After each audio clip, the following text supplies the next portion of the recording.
Good afternoon. Thank you for being here once again. We have been discussing the projects for infrastructure in the national spectrum, and now we want to focus on the projects and opportunities more of a regional spectrum. So we are going to see presentations on 3 projects that involve Cundinamarca region and Bogota, which is the capital city of the country. After that, we will be looking into the projects for energy sector, and I have been asked to keep the questions till the end of the session. So we are going to start first with Álvaro Gasca from Duran and Osorio, who will share with us the current status of the Regiotram project. Álvaro, please, the floor is yours.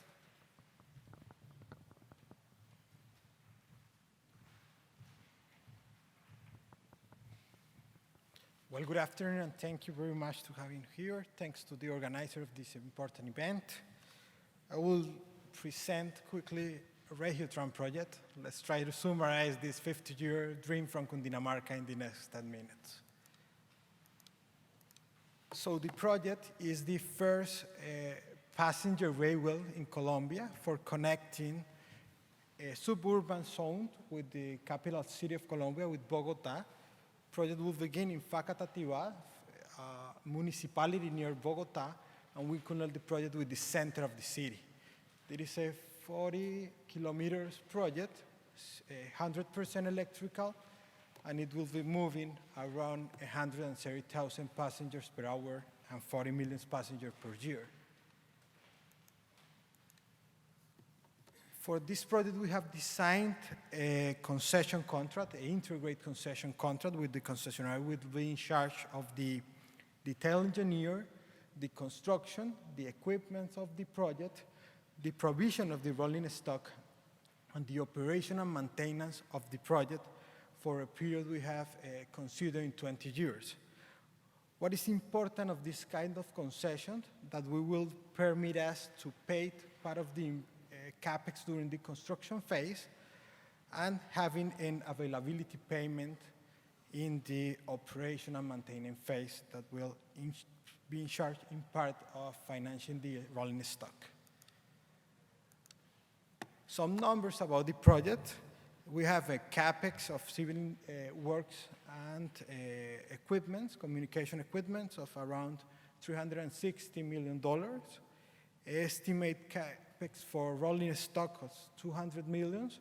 And we have estimate the operation and maintenance cost in around $20 million per year. The general contract scheme we have designed is in principal 3 phases, 3 big phases. A first pre-construction one, where the concessionary will be in charge of the detailed designs, of getting the financial close and all the licenses and the permits for the development of the project. Procedure to the construction phase, it will be in charge of the construction of the project and all the equipment and commissioning of the system, including the provision of the rolling stock, to begin an operation and maintenance phase, which it will be in charge of the passenger service, the fare collection, and all the operation and maintenance of the system. In the term of the first collection, there's a very important thing here. The project does not have the commercial risk transfer to the private investor. That will be retained by the public. The collection of the fares will be the simple collection, and that money will be from the empresa férrea, that will be the organization in charge of the public part of the project. We published last Friday the initial information for the tender process,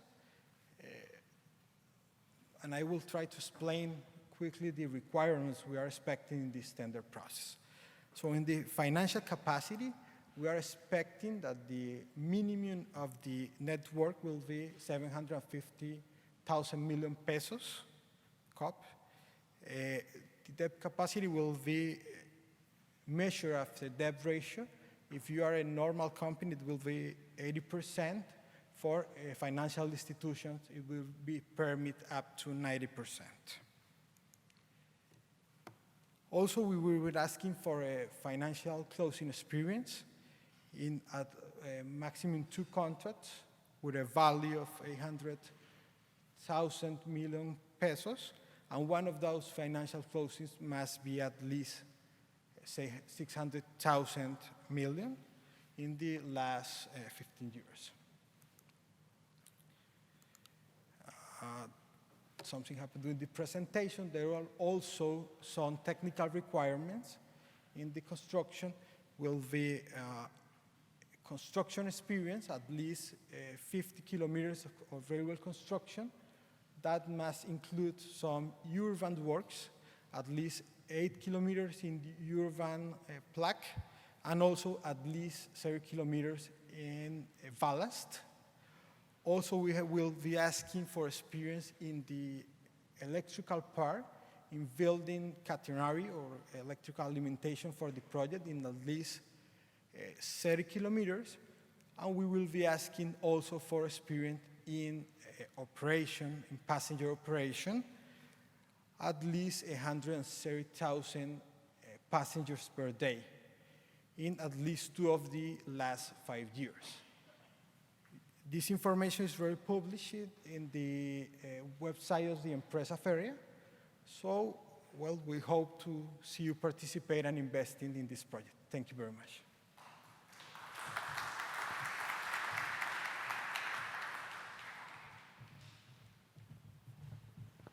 Thank you very much, Álvaro. Following on with the Bogota project, with us is Jean-Philippe Penning, PPP advisor for Bogota's major office, who will share with us the details and current status of the new municipal building in Bogota.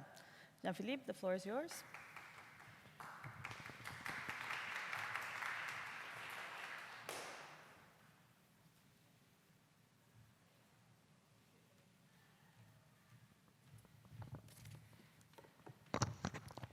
Thank you very much. I'll share with you a project we were working for the last 3 years and a half, structuring the project. In this slide, you can see the project that they are very mature.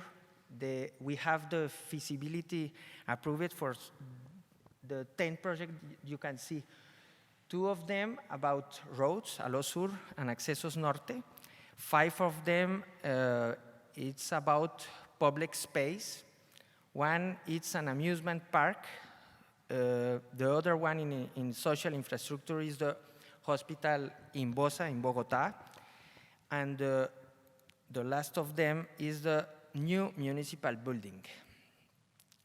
Today, we have 14 entities, and they are paying currently rent. In the map, you can see the site where there are today. No, the map is not very good, and it's not very good to coordinate the function between the entities because they are very far in the city. Per year, in between lease and administration, they are paying about 13 million per year. $30 million per year today. You can see in this photo the actual municipal building. In the right, that's a tower where the workers of the district of the city are working now. And the square, the building square, it's a center of attention of citizens. That is a photo in this moment, and you can see the big avenues around the site. That's the site in the middle of the city, in the center of the city, where we build the new building municipal. The capex of the project is $100 million, and the opex is $73 million. So the contract value, it's about $175 million. In this render, you can see the new building and the new parking that will build with this project. That is a futuristic photo of the project with the new building there and space public without cars parking in these areas. The building have this characteristic. The capacity is about 7,000 public servers. 14 district entities will enter in this building. The constructed area is 100,000 square meters, so it's about more than 1 million square foot, 25 floors and 2 basements.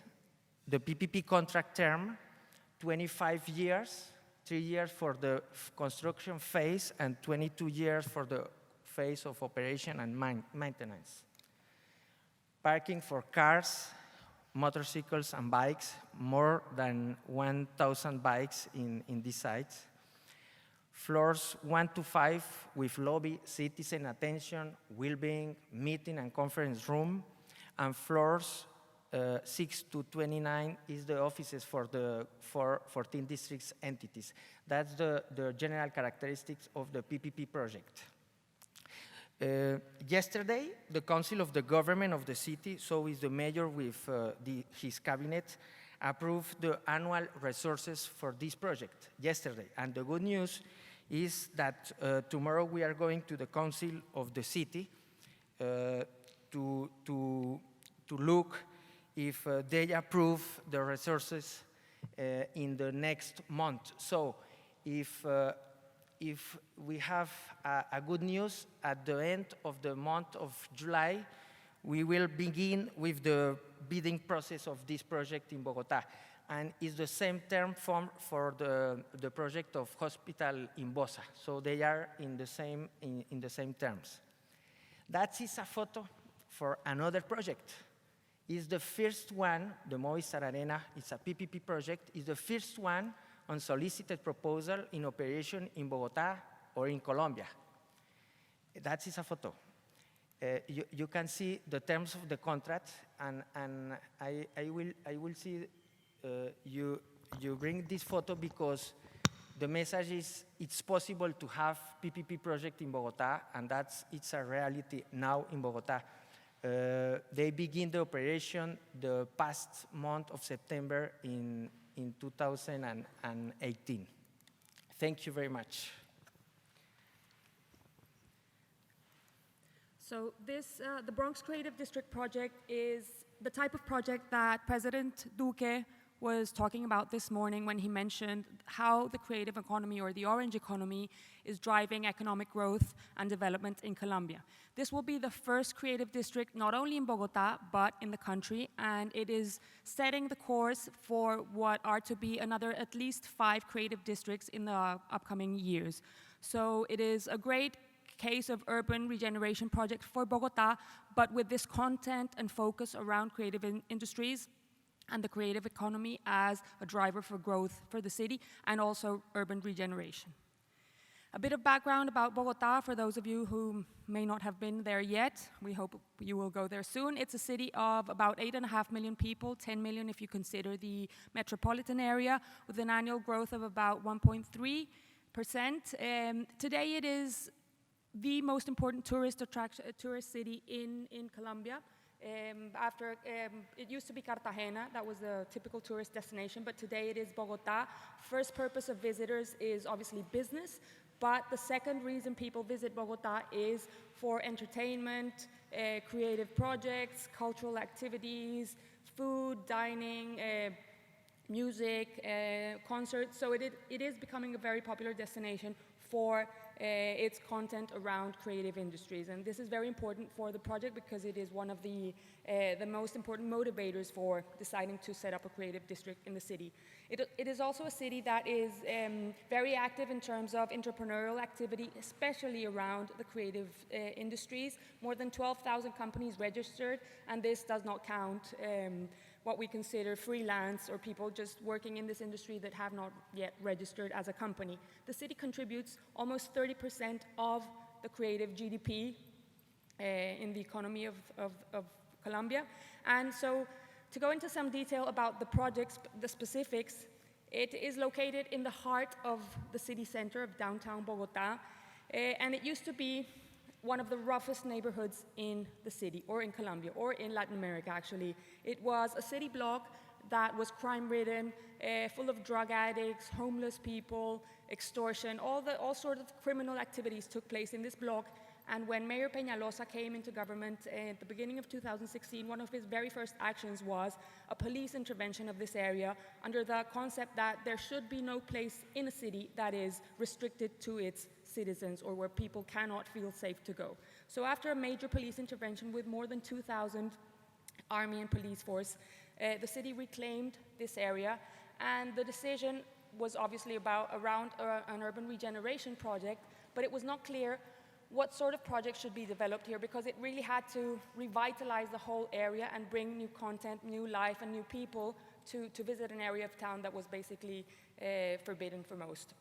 This is also very important that this part of town is located in an area, 3 boroughs that make the city center, that are receiving more than £1 billion in investment in the next 2 to 3 years.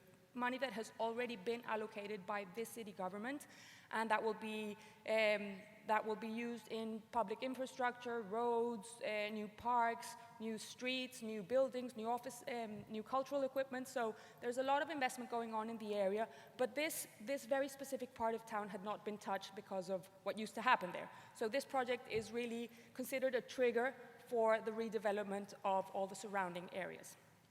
It will be developed. This is part of, sorry, I'll go back here. The light blue area that you see there is a master plan of a 14-hectare master plan, and the Bronx Creative District is 10% of that entire area. It will be developed, that is the public investment part of this project, and this is really a city bet of putting in public investment to detonate in some way what will be private investment for the rest of the area. So that public investment is separated into 3 specific projects, one of which is the Bronx Creative District, but it's not the only one. There is a second stage that is a public vocational training facility that is in cooperation with the national government, and there is also an administration building for the local borough. So in total, those 3 projects are already in different stages of development, some in structuring phase, some in design, and the others will be put out for bidding processes sometime during the year. The Bronx Creative District project, so I mentioned, is basically will be a home for the creatives that will use the space to connect and create their products and deliver their products and services in Bogotá. It is made out of 5 specific parts of infrastructure, 2 heritage buildings, a new public space that will be developed today. It is a parking lot, 1 street that will turn into a public plaza or square, and a new building that will be built where the Bronx neighborhood used to exist. And so those five parts of infrastructure have a capex of about £34 million, and an operational expense calculated it is estimated at this point at about £3 million per year. We will open a bidding process in August for construction and operation of the Bronx Creative District. This is what the area looks like, used to look like a couple of years ago. Now it is a demolition site. Most of those buildings have already been demolished, so today there are 2 or 3 buildings standing, and then you see the images of what it would look like when it is finished. The other part of the master plan that I mentioned, of those 14 hectares, will be developed into residential area. There are an estimate of 4,000 residential units that should be built in that area. So these are some of the images of the, let's say, before and after, what they look like, what the space looks like today, and what it should look like when the project is finished. These are 2 heritage buildings. Because of their heritage condition, we must keep the structure of the buildings. They can be modified in the interiors, but not the facades. What we will have here is this rooftop, this glass rooftop, that will turn what is today a street into a public venue for cultural events and concerts and different sorts of activities of those creative industries that will be housed within these buildings. This is an aerial view of the same place. You can see the demolition site right behind one of those buildings. One of the original buildings of the Bronx will be kept as a museum. This is a request by the community. They want people to remember in the future what used to happen here and be able to tell the story of what this part of town was like. And these are some images of the interior of the buildings that, as I mentioned, the structure will not be modified because of their heritage condition, but they will be modified so that the creative industries can be housed inside, and all the different activities that happen in there are more inviting to visitors. This is a place that really calls for footfall and really wants people to visit a part of town that was basically unavailable, inaccessible to them up until a couple of years ago. These are some of the images of what the project should look like. As you can see, a lot of the design has already been advanced. So when we open this bidding process, there is already a preliminary design. It should be taken to detailed design by the operator. These are some of the basements that we hope to turn into gastronomy areas with wine bars and beer bars. And this is how the buildings look today. So as you can see, they're not in great shape. So we do need some urgent renovation here and repurposing of these buildings to accommodate the new uses that will be housed there. This is the new public space. The metro line is designed on that corridor. So it is also very well located in the middle of great transportation connectivity, which also is great news for this project. And this is the new building that will be located where the Bronx used to be. So it really is also a very emotional and important story for the city of Bogota, turning a place like the Bronx into a new creative district where young people will go, entrepreneurs will go to hire people, to train people, and to make their products and services available to visitors, to foreigners, to tourists who come to this area. It really is a nice story for the city and something that makes a lot of Bogotanos proud because of the past. In terms of the structure for this process, the city has already allocated a budget of around £34 million for the capex. That's the cap. If there is more to invest, it will come from the operator. And the project means to be sustainable, so the constructor and operator's responsibility will be to actually generate the revenues to make this project sustainable in the long term. We are initially thinking of a contract from 7 to 10 years in terms of operation, and there will be a governance figure where the city participates and the operator participates, and the decisions are made collectively. We will open this, a draft terms of reference in August for observations and comments for a couple of weeks, and then publish the final terms of reference in September. This contract should be awarded in November. You might know that there are elections for mayor this year in Colombia in October. So this administration is finishing its term in December, so we have to guarantee that the contract is signed before that, so the execution takes place next year, but with all the conditions that are published in the terms of reference that we will put out in August. And in terms of the project schedule, pre-construction should start around the beginning of next year.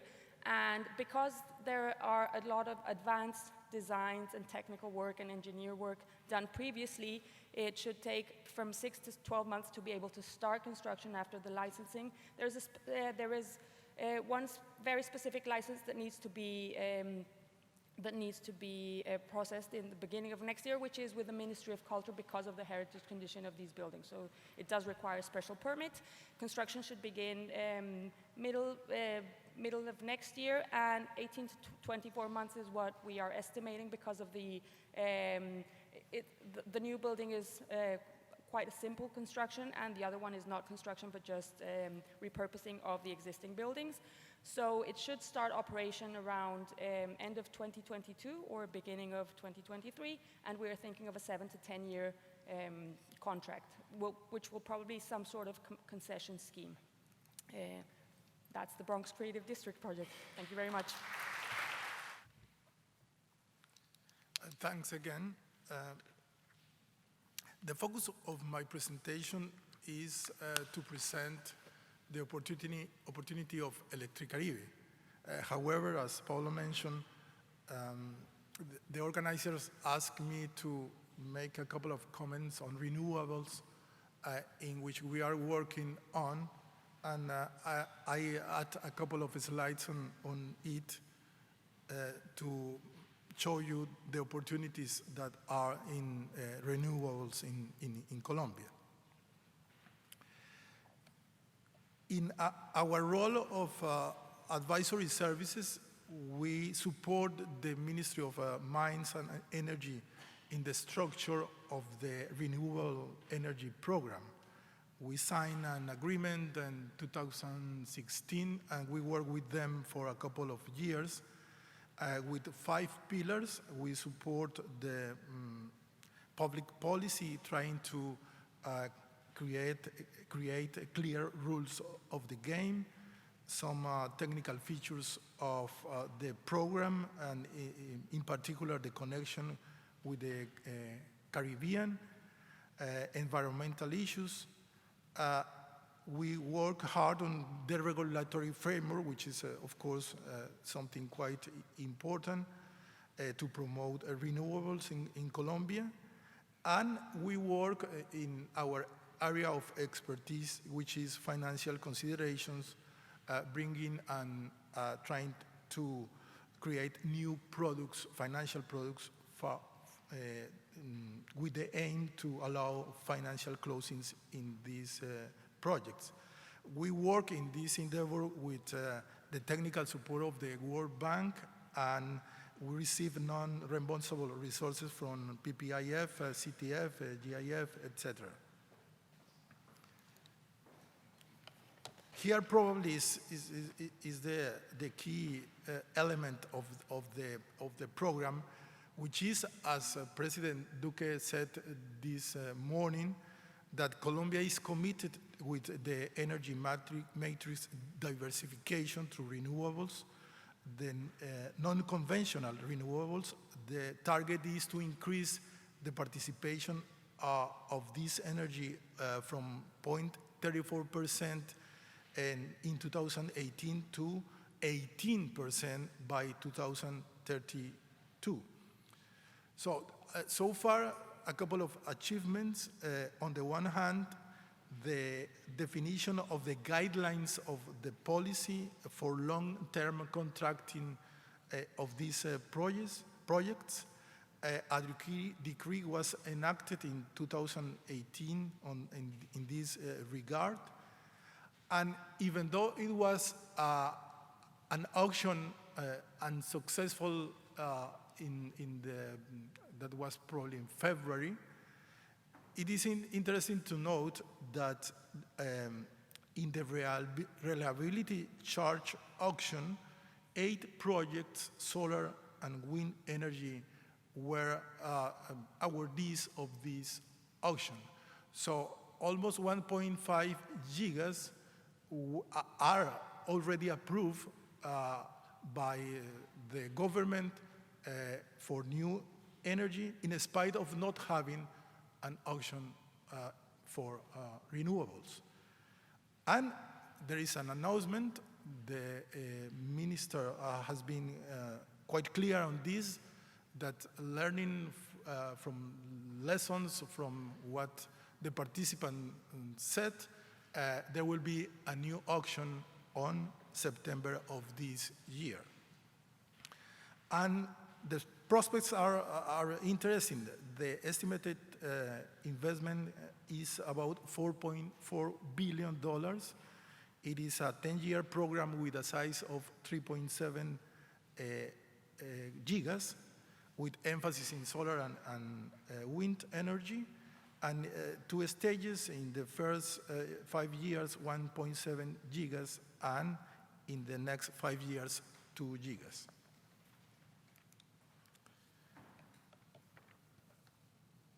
FDN is working, as I mentioned, in products required for these projects to be real.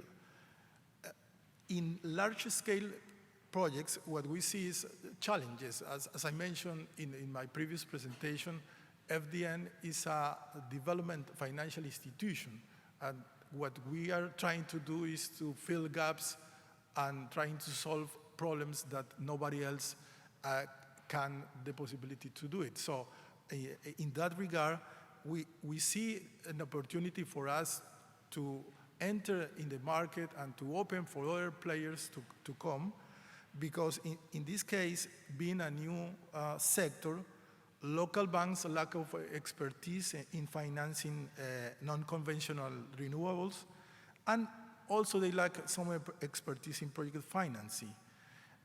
And in the case of the international banks, there are restrictions in the sense of some regulations, in particular because Basilea. And for that reason, we are starting to offer new products. We are acting as lead arrangers in the case of large scale projects. We have a product, long-term senior debt. We have credit enhancement. We are working on for having a credit enhancement line with a liquidity line in place, trying to accommodate or to adjust what we already learned in the 4G program. And we will be also offering subordinated debt, meaning mezzanine debt in these kind of projects. And for small-scale projects, it is also needed to have a participation of an institution like us, because when projects are small, for instance, projects which are a lot of them relatively small, 1 million or so investment, these kind of projects are not bankable because that size for local or international banks. So we are working on aggregating through vehicles the possibility to fund an important number of them that are aggregated. So we see enormous opportunities in renewables in Colombia. The government is fully committed to it, and FDN will be playing an important role in this program. Now let me go to Electricaribe as an opportunity.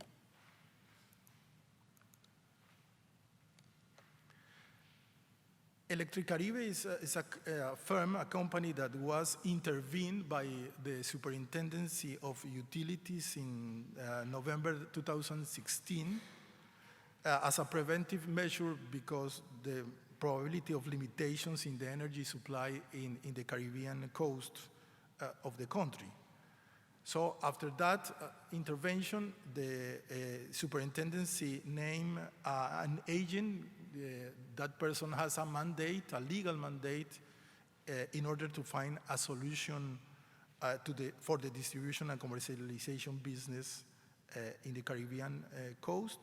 And we, FDN, acting as investment bankers, providing that kind of services to the government, we signed an agreement with Electricaribe in June 2017 in order to implement the solution for this serious problem.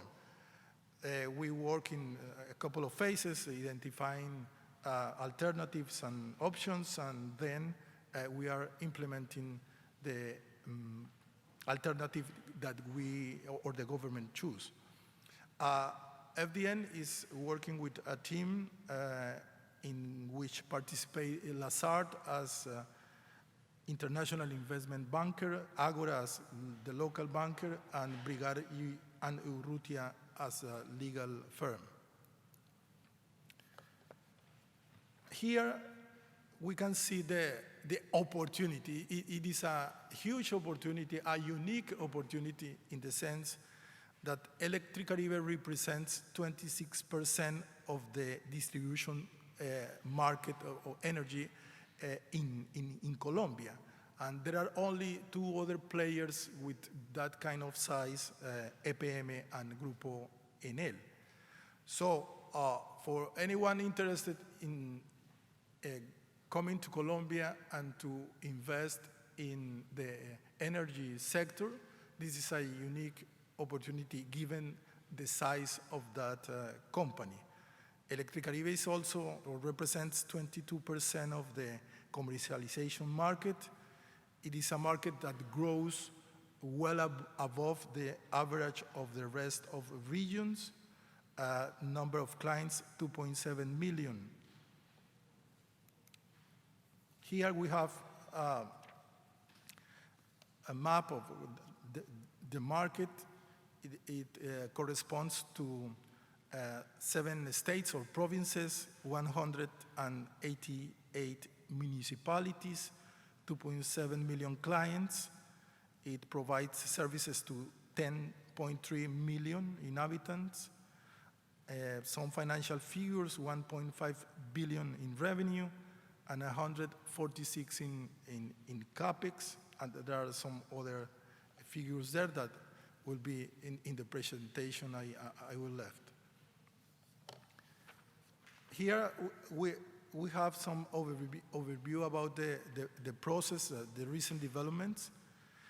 In August 2018, the first process was launched, but after consideration, because there was only one proposal on the table, the new government in October 2018 decided to redirect the process in order to increase market appetite.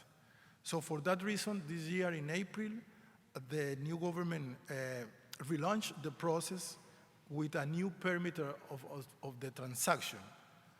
The key points are 2. The first is the possibility to split the existing operation in 2 separate businesses.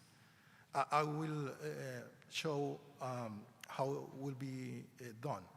And the National Development Plan that was enacted as a law just a month ago includes several provisions. One of these, it ensures the efficient operation of the company, given resources and guarantees from the national government to Electricaribe, and the Republic of Colombia will assume the Electricaribe's pension liabilities and other financial debts that Electricaribe has with Fondo Empresarial, which is a fund of the superintendency. So that means that the opportunity will be sold in a clean balance sheet because it will have no liabilities on it. Here, a couple of figures about the option, the business separation option. On the one hand, we have at the right hand Caribesol, which corresponds to 3 provinces, Guajira, Magdalena, and Atlántico. And on the other hand, Caribemar, with 4 provinces, Bolívar, Cesar, Córdoba, and Sucre. And they are kind of similar sizes. In one case, 1.2 million clients, in the other, 1.5 million. And the participation or the share in the commercialization market is quite the same, 10.8 in one case and 10.9 in other.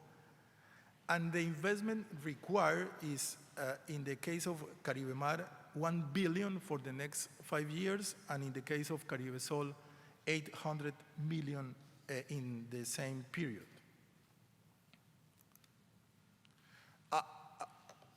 I will not go through that detail, but again, for those interested in the presentation, you can see more detail on indicators, financial, technical indicators of the both opportunities.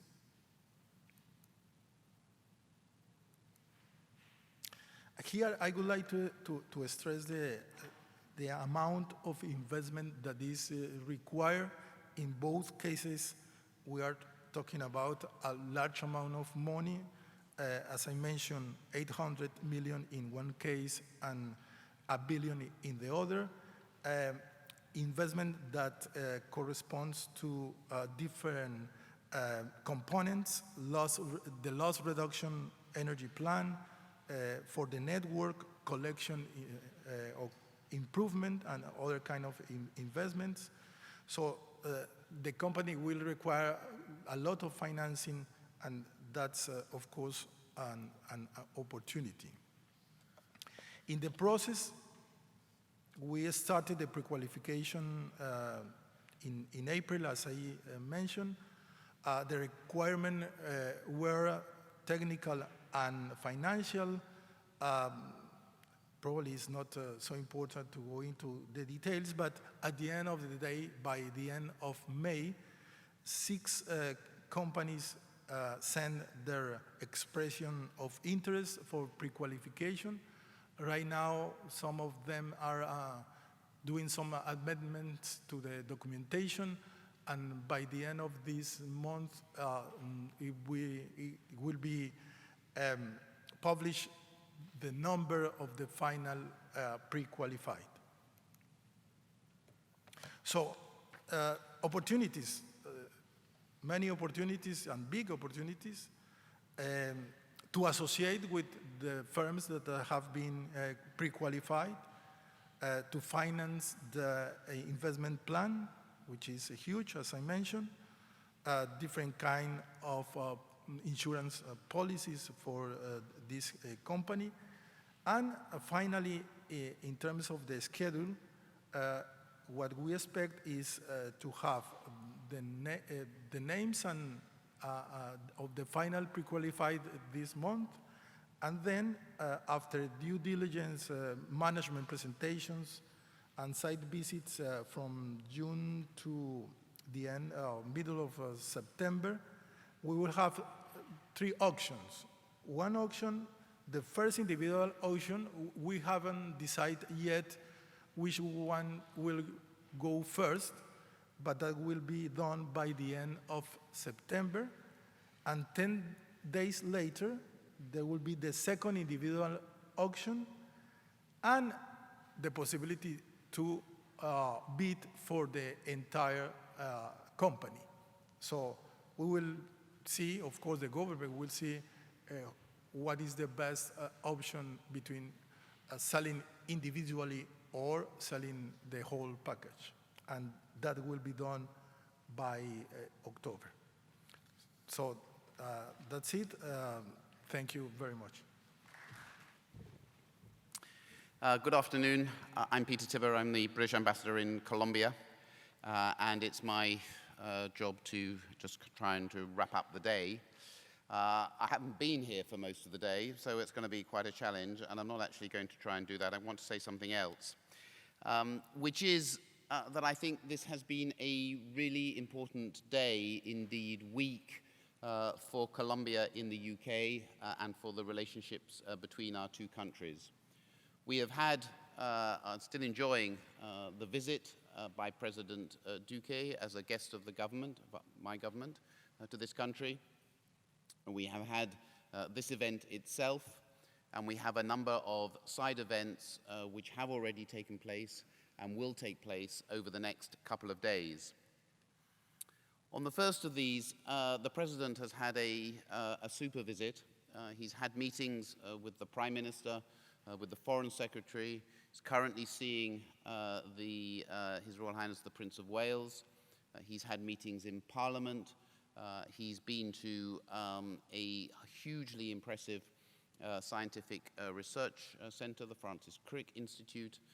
This morning we were at the University of the Arts in London, and he has seen the variety of the UK offer, in particular on creative industries, but also on finance, on the commercial offer from the UK, and on the big themes of our bilateral relationship, not just trade and investment, but security and the environment, on which he witnessed the signing of an important memorandum of understanding between the Foreign Secretary and the Colombian Minister of the Environment. Today, I hope you have found has been really helpful and informative on the opportunities in Colombia and the offer that the UK has to make on infrastructure, on finance, and on the economic relationship more generally. It's been really heartening to see so many people in the room throughout so much of the day, the very strong interest we have had. These events cannot be one-off if they are to be successful. We, I say we, but the sponsors, the organizers, the Colombian side principally, have been organizing this event for the last few years. It gets bigger every year.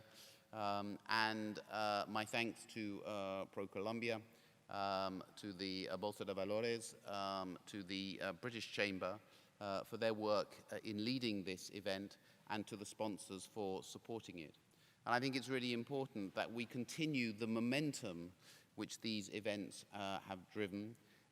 We continue the momentum of the growing UK financial and commercial presence in Colombia, the appetite for more that the President heard very clearly from a group of senior CEOs and representatives of major businesses, British businesses in Colombia at a breakfast event before the start of Colombia Inside Out this morning.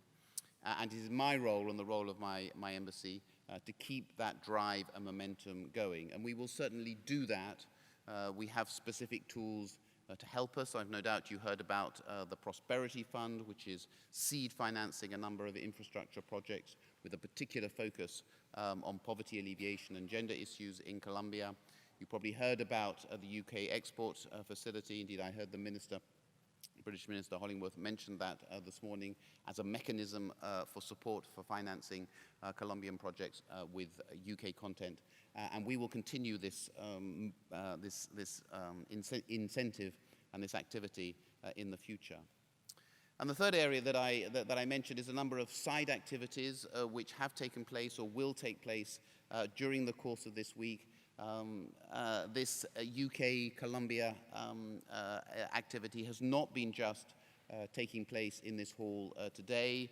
Yesterday, there were a number of important events focusing particularly on investment and on green finance.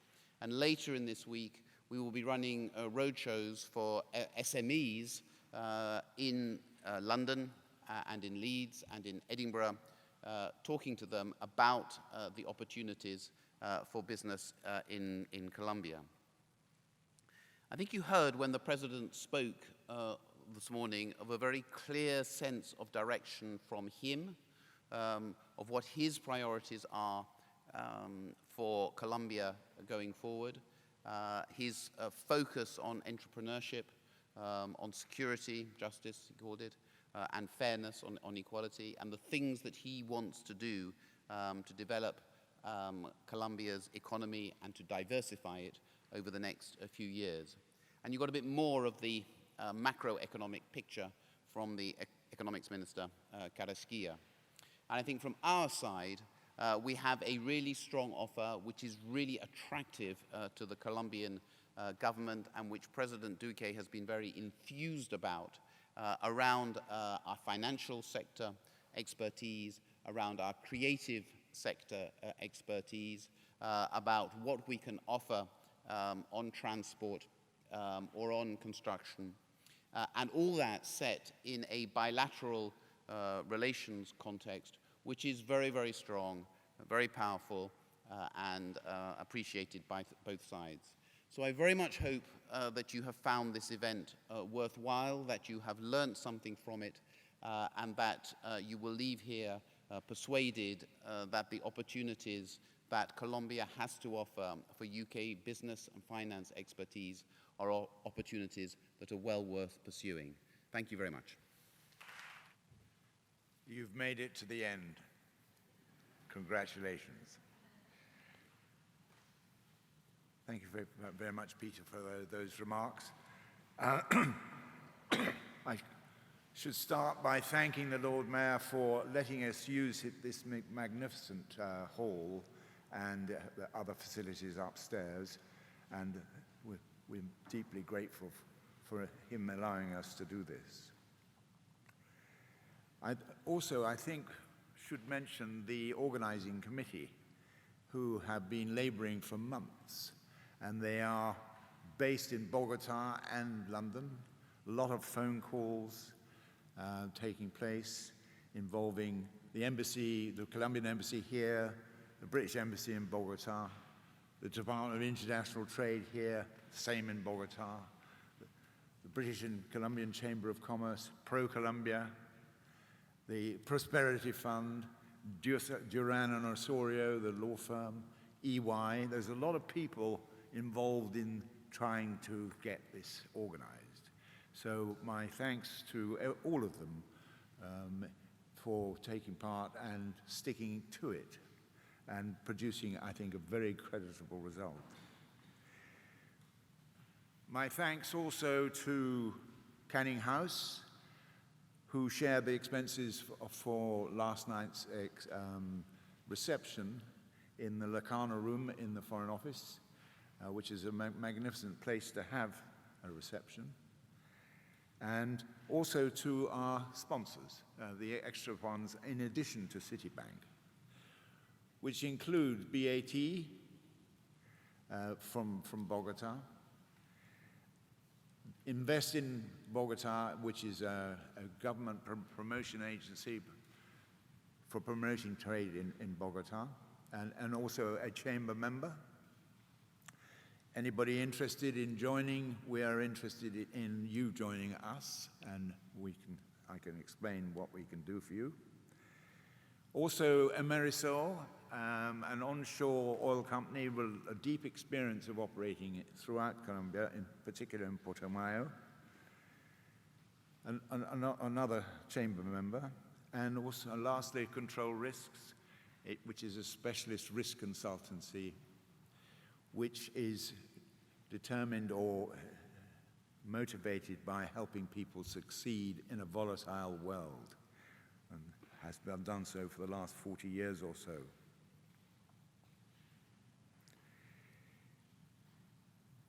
Just turning to the benefits of membership of the British Colombian Chamber of Commerce,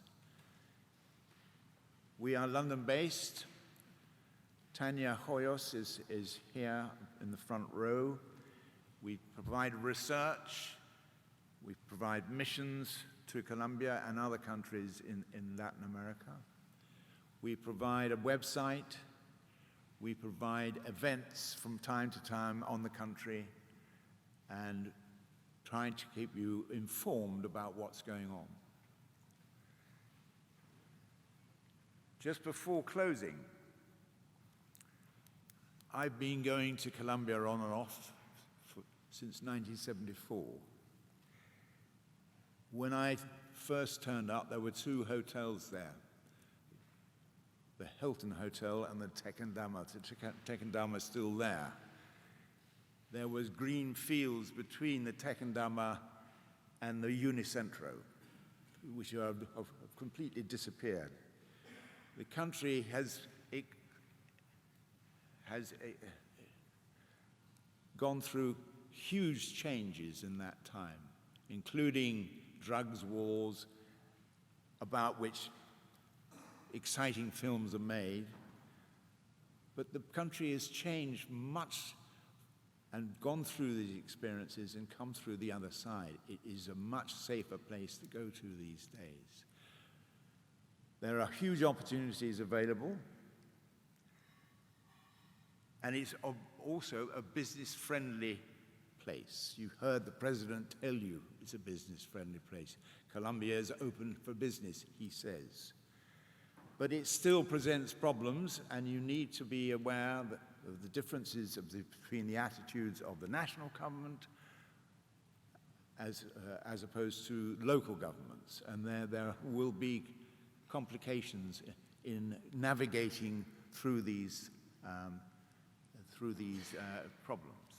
That's one of the reasons we have chambers of commerce, including BritCham, a newly formed and updated chamber of commerce in Bogotá. It's designed to help you identify these problems and, if necessary, investigate them more deeply.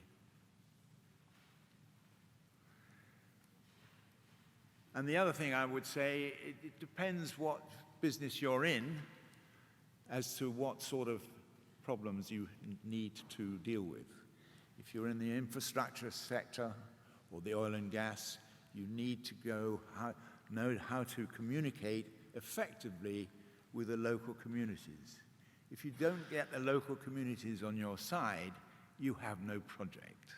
Whatever the law says, whatever the accountant's figures add up, if you don't get the locals on side, you have problems. So you need to be aware of that and work at it to have successful projects. And you can succeed. And there are different problems as opposed to people in the technical sector who need different skills. So I would like to wind up this conference and thank you for all for attending. And I would like to end up by thanking you and Viva Colombia.